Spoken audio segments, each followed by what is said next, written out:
dari kelompok 1 AKP 6B.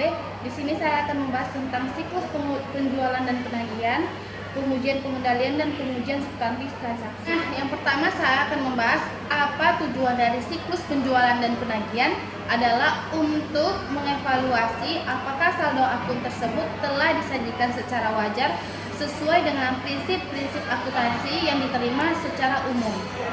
Berikut ini adalah akun dalam siklus penjualan dan penagihan.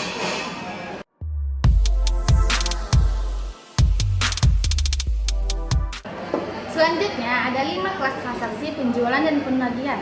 Yang pertama adalah penjualan secara tunai maupun kredit. Yang kedua, penerimaan kas. Yang ketiga, return dan pengurangan penjualan. Keempat, penghapusan piutang tak tertagih. Dan yang terakhir adalah estimasi beban piutang tak tertagih. Nah, sekarang kita masuk ke dalam pembahasan siklus penjualan dan penagihan. Siklus penjualan dan penagihan terdapat 2 bagian. Yang pertama, fungsi bisnis dan dokumen terkait. Sekarang kita akan membahas bagian tentang penjualan.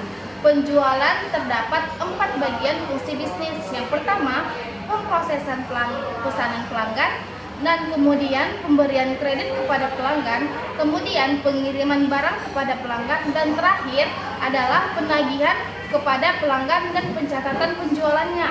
Nah, kemudian dokumen terkaitnya ada 3 bagian. Yang pertama, pesanan pelanggan dan pesanan penjualan.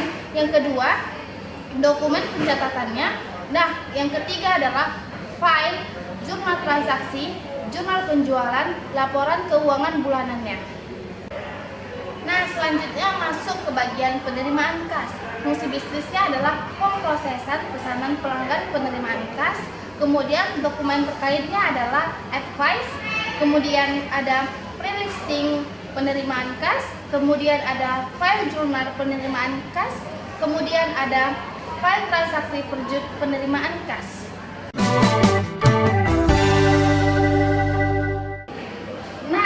Kita masuk ke bagian return dan pengurangan penjualannya. Fungsi bisnisnya adalah pemrosesan, pencatatan return dan pengurangan penjualannya.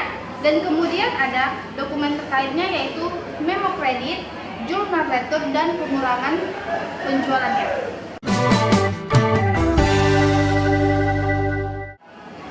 Nah, selanjutnya bagian yang keempat yaitu penghapusan piutang tak tertagih. Fungsi bisnisnya adalah pencatatan penghapusan piutang usaha yang tak tertagih.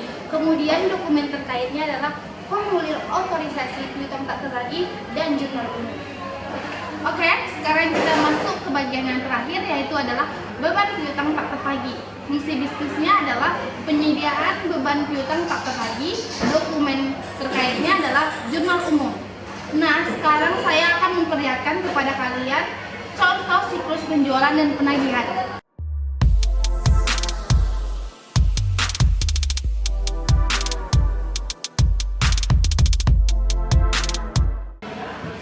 Ya, masuk kita ke pembahasan terakhir yaitu adalah return dan pengurangan penjualan.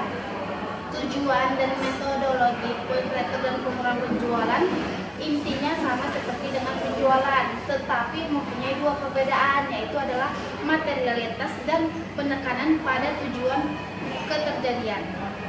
Sekian pembahasan dan presentasi dari saya.